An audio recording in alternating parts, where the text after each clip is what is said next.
10 km/h. Hello and welcome to the channel Tomogni Preparation for Government Jobs. চলো first প্রবলেমটা শুরু করা যাক। Problem number 1. A boat can travel with a speed of 13 km/h in still water. If the speed of the stream is 4 km/h, find the time taken by the boat to go 63 km up the stream. প্রবলেমটা কি বলছে? একটা নৌকা স্থির জলে তার গতিবেগ 13 kilometre প্রতি ঘন্টা এবং স্ট্রিম বা স্রোতের গতিবেগ 4 কিলোমিটার প্রতি ঘন্টা। তাহলে বলছে যে নৌকাটা স্রোতের গতির প্রতিকূলে 63 কিলোমিটার যেতে কত সময় নেবে। আচ্ছা, নৌকা এবং স্ট্রিম এবং বোটের যে প্রবলেম, সেক্ষেত্রে আমরা জানি কি, একটু ফর্মুলাগুলো দেখে নেওয়া যাক। যদি স্থির জলে বা স্টিল ওয়াটারে বোটের স্পিড এ হয় অ্যান্ড স্রোতের বা স্ট্রিমের স্পিড পি হয়, তাহলে যখন নৌকাটা স্রোতের অনুকূলে যাবে বা ডাউন দ্য স্ট্রিম যাবে, তখন combined speed of the boat আমরা ধরে নেব এ প্লাস বি। আর যখন স্রোতের প্রতিকূলে যাবে বা আপ দ্য স্ট্রিম যাবে, তখন আমরা গতিবেগটা ধরে নেব এ মাইনাস বি। এটাই মোটামুটি ফান্ডা। চলো শুরু করা যাক তাহলে। এক্ষেত্রে দেখা যাক, এক্ষেত্রে নৌকার গতিবেগ স্থির জলে যেটা এ আমরা ধরেছি, সেটা কত? 13 কিলোমিটার প্রতি ঘন্টা। আর স্রোতের গতিবেগ কত? বি সমান 4 কিলোমিটার প্রতি ঘন্টা। তাহলে যেহেতু 63 কিলোমিটার আপ দ্য স্ট্রিম বা স্রোতের প্রতিকূলে যেতে হবে, তাহলে কম্বাইন যে স্পিড হবে সেটা কি হবে? এ মাইনাস বি সমান 13 মাইনাস 4 সমান 9 kilometre per hour.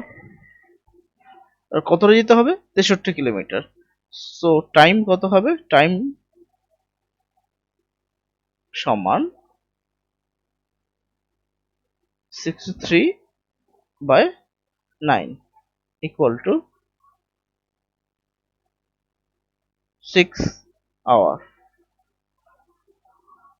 So the answer is 6 hour. Next problem. A number exceeds its 2/5 by 75. Find the number. কি বলছে? একটা নাম্বার তার 2/5 অংশ থেকে 75 বেশি, তাহলে নাম্বারটা কত? তাহলে খুবই সিম্পল। নাম্বারটা আমরা যদি x নিয়ে নিই, তাহলে 2/5 অফ দ্য নাম্বার কত হবে? 2x/5।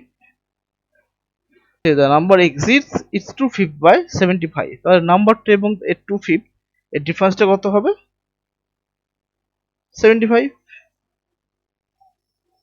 সো এখান থেকে আমরা কি পাবো?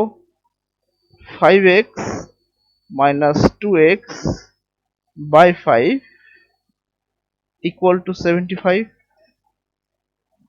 This implies 3x by 5 equal to 75.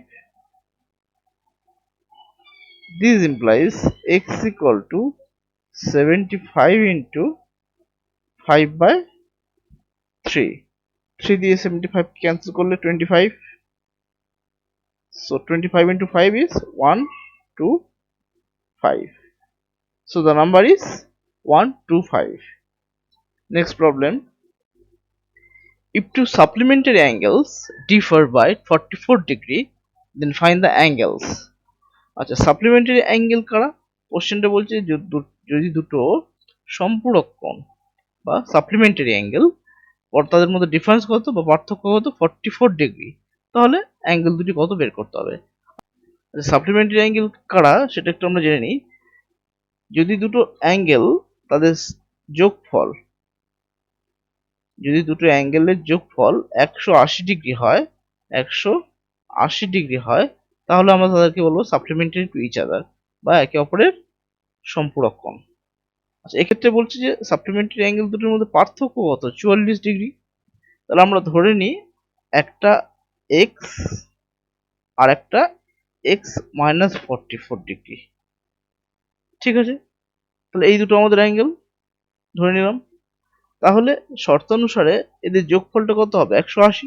তাহলে যোগ করে দাও, সমান 180, 180 ডিগ্রি। সেখান থেকে আমরা পাবো 2x সমান 180 প্লাস 44। সেখান থেকে পাবো আমরা x সমান, এটা অ্যাড করলে কত হবে দেখো, 4, 12, 1 ক্যারি, সো 2, ডিভাইড করলে কত হবে 1, 1, 2। তাহলে একটা অ্যাঙ্গেল আমরা কত পেলাম? 112 বা 112 বা 112। তাহলে অপর অ্যাঙ্গেলটা কত হবে? সেটা কত হবে? x minus 44। তাহলে 1112, 112 minus 44, that equal to angle is 68. তো দেখো এদের দুজনকে যদি আমরা অ্যাড করি 180 হচ্ছে, so they are supplemented to each other. Next problem, if PQRS is a rhombus and angle SPQ equal to 50 degree, then find the angle RSQ. আচ্ছা, রম্বাস কারা? রম্বাস হচ্ছে সেই সমস্ত চতুর্ভুজ বা কোয়াড্রিল্যাটারাল যাদের চারটে বাহু সমান হয় এবং কোণগুলি অসমান। আর এক্ষেত্রে একটা জিনিস বলি, যে রম্বাসের যে কর্ণ বা ডায়াগোনাল সেগুলি কি হয়? পরস্পরকে সমদ্বিখণ্ডিত করে। কেমন ভাবে? লম্বভাবে সমদ্বিখণ্ডিত করে। তো একটা রম্বাস আমরা প্রথমে ড্র করি। রম্বাস এরকমই দেখতে হবে।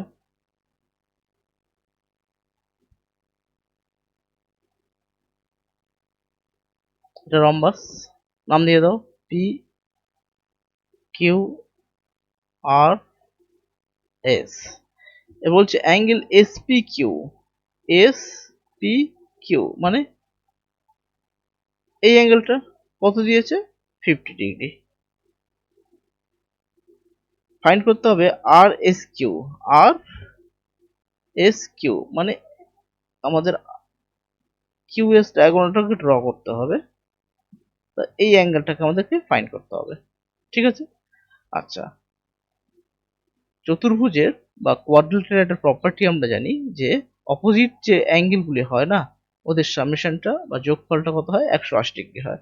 তাহলে এক্ষেত্রে angle P plus angle R equal to হওয়ার কথা 180। তার মধ্যে angle P given, so angle P কত? 50 degree plus angle R equal to 180। সেখান থেকে পাবো angle R equal to 180 minus 50, which is 130. তাহলে অ্যাঙ্গেল আরটা কত হলো? এটা 130। এইবারে এই যে ত্রিভুজটার দিকে তাকিয়ে দেখো, কিউ আর এস, এটা একটা সমদ্বিবাহু ত্রিভুজ। সেখানে কারা কারা সমান? কিউ আর এবং আর এস, এরা দুজনেই সমান। কারণ কি? এরা রম্বাসের দুটি বাহু। এবারে তাহলে এই অ্যাঙ্গেল দুটো সমান হবে। এবারে আমরা জানি একটা ত্রিভুজের তিনটি কোণের সমষ্টি কত? 180 ডিগ্রি। তার মধ্যে অ্যাঙ্গেল আরটা কত? 130 ডিগ্রি। তাহলে বাকি দুটি সমষ্টি কত হবে? 50, 50। তাহলে অ্যাঙ্গেল আর Q S plus angle R S Q সমান হবে 50 ডিগ্রি। ওকে, এইবার এরা দুজন তো সমান। কারণ কি? এই যে ত্রিভুজটা, এটা একটা সমদ্বিবাহু ত্রিভুজ। ঠিক আছে, তাহলে সমদ্বিবাহু ত্রিভুজের এই ভূমি সংলগ্ন যে কোণ দুটি সমান হয়, তো সেক্ষেত্রে আমরা এখানে কি লিখতে পারি? This implies 2 into angle R S Q সমান 50 ডিগ্রি। কারণ কি? দুজনের সমান তো, তাহলে ডাবল হয়ে যাবে যে কোনো একজনের। সেখান থেকে আমরা পাবো angle R S Q equal to 50/2, that is 25, so 25 degree. So আমাদের ফাইন্ড করতে হতো কি? RSQ, so RSQ is 25 degree. Next problem, if theta is an acute angle and tan square theta plus 1 by tan square theta equals to 2, then find the value of theta. কি বলছে এখানে, theta একটা acute angle. ঠিক আছে, acute angle মানে কি, 90 degree থেকে ছোট এবং 0 ডিগ্রি থেকে বড়। Theta acute angle means theta is greater than 0 degree and lesser than 90 degree. Okay, তাহলে আমাদেরকে tan square theta plus 1/tan square theta equals to 2 given, এখান থেকে আমাদের থিটার ভ্যালুটা বের করতে হবে। আমরা একটা জিনিস ধরে নিই, tan স্কয়ার থিটা সমান আমি x ধরে নিলাম, তাহলে এটা কি হবে, x plus 1/x equal to 2, both side x দিয়ে মাল্টিপ্লাই করলে কি হবে, x square plus 1 equal to 2x, সেখান থেকে আমরা পাবো x square minus 2x plus 1 সমান 0, সেখান থেকে পাবো কি আমরা x মাইনাস 1 হোল স্কয়ার সমান 0, সেখান থেকে পাবো x ইকুয়াল টু 1। আর x ইকুয়াল টু যদি 1 হয়, আমরা x ধরেছিলাম কত, tan স্কয়ার থিটা, তাহলে tan স্কয়ার থিটা সমান কত হবে, tan স্কয়ার থিটা সমান 1, সেখান থেকে আমরা পাবো tan থিটা সমান 1। কেন, কারণ থিটা অ্যাকিউট অ্যাঙ্গেল, আর থিটা অ্যাকিউট অ্যাঙ্গেল হওয়ার জন্য এই রেঞ্জের মধ্যে tan থিটার মান 1 হতে পারে, -1 হবে না।